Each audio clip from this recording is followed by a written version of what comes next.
Well, hello there, fellas. Welcome to Week 11 final. I hope everybody had a great weekend. It was a good overall weekend of football.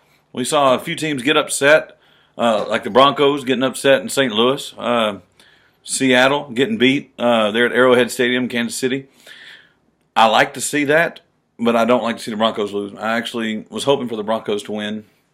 But what do? I got to see the Eagles lose, I got to see the Giants lose, and I got to see the Deadskins lose. So I'm pretty happy right now. However, I also got to see myself lose in fantasy football to hooligans. Yes, that happened.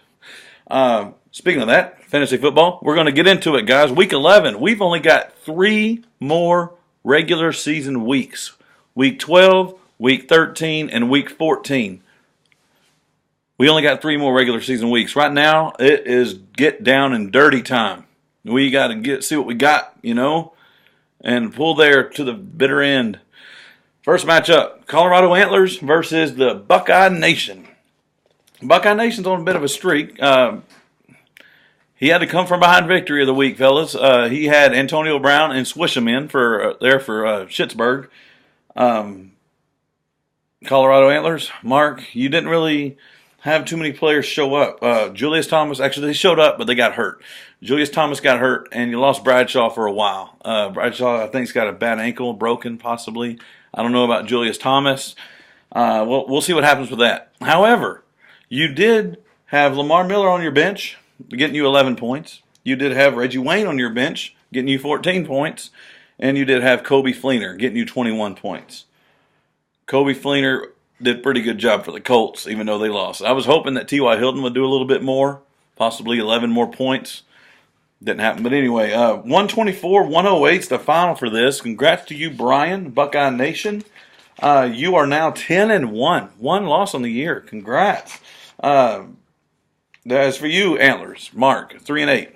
Sorry, you're at the bottom of your division. Come from behind victory goes to you, Brian. Congrats, Bubba. Next matchup, we have the Corn-Fed Fatties and Death by Taxes. Dave versus Brandon.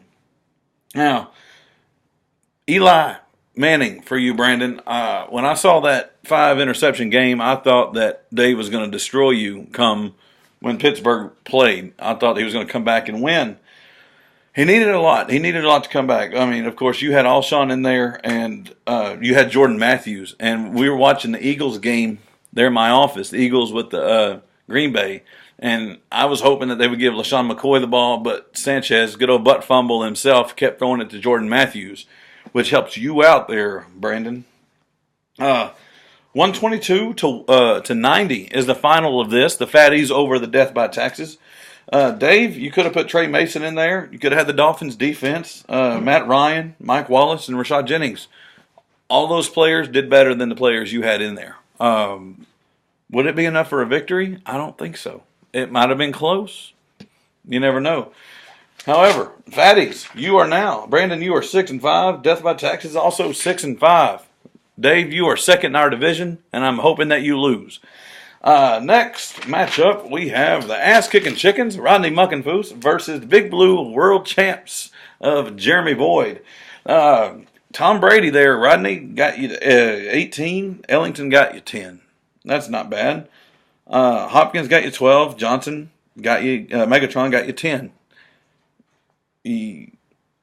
Everybody else sucked. Rudolph got you nothing. I don't even think he played. Baldwin's on your bench. You got 16 points. But that don't matter because you know what? You lost big time, Rodney. Jeremy, you had, Russell Wilson in there, 26 points. Marshawn Lynch, 13. Alfred Morris, 14.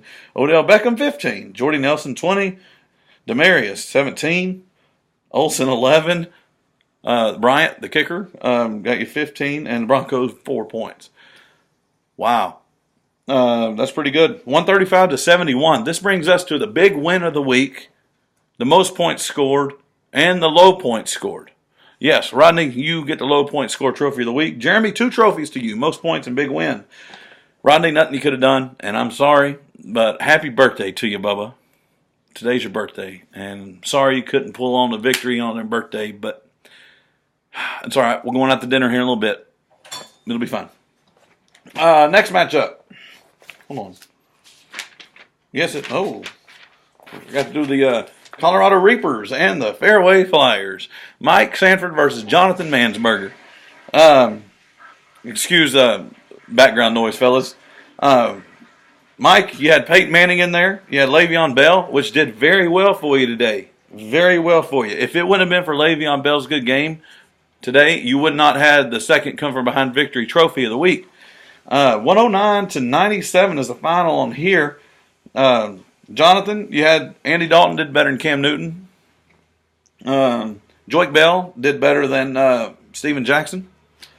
And Phil Dawson did better than Shane Graham, your kicker. Those would have put you on a victory in there in the column there. One more victory in your column. But you know what? It's all good. 109 to 97, that is the second come from behind victory trophy of the week to you, Mike. Congratulations. You are now 6-5. Jonathan, you fall to 4-7. But you are not the bottom of your division there, Jonathan. If you've got a couple more wins in your belt there, and the Reapers or the Fatties lose, hey, man, division's wide open. It's the same way in my division. So we got 3 more weeks left. Let's hope to see something else happen there, bud. The last matchup we're going to talk about, guys, is the Texas Cake Standers and the Hooligans. Yeah, I kind of didn't do too good there. Hooligans, Chris, you only had 7 players. You played Taliaferro, Minnesota, on a bye. You played him.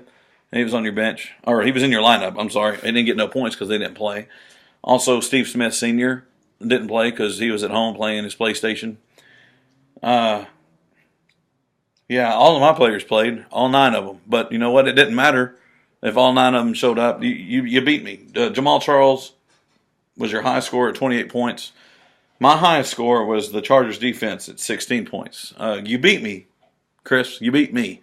92 to 82, which brings you to the closest win of the week trophy there, Chris. You got another trophy and it wasn't low score, and you beat me. I don't get low score. I don't get nothing this week besides a loss. That's all I get. I could have put in butt fumble, and I could have put in Edelman. If I put in Edelman, I won the game. But it's okay. It is what it is, fellas. Those are the matchups for Week 11. And, guys, the standings here. In the NFC, we have the Buckeye Nation at 10-1. Corn-Fed Fatties and the Colorado Reapers both at 6-5. Fairway Flyers 4-7, and the Colorado Antlers at 3-8. In the AFC, we have the Big Blue World Champs at 9-2. Death by Texas 6-5. Texas Cake Standers at 5-6. Ass Kicking Chickens at 4-7, and the Hooligans at 2-9. Now, we have 3 regular season weeks left. Let's hope that we can, hope the players show up this next week. We'll see what happens. I'm surprised that the Broncos lost. Surprised that the Seahawks lost. Happy that the Eagles lost. Yeah, NASCAR season's over with. So, Brian, now you can concentrate fully on football now. Of course, we don't need you to. Maybe if you concentrate a little more, you'll start losing. But since you're putting a little bit of effort in there, a little less effort than everybody else, you're winning. So maybe, I don't know.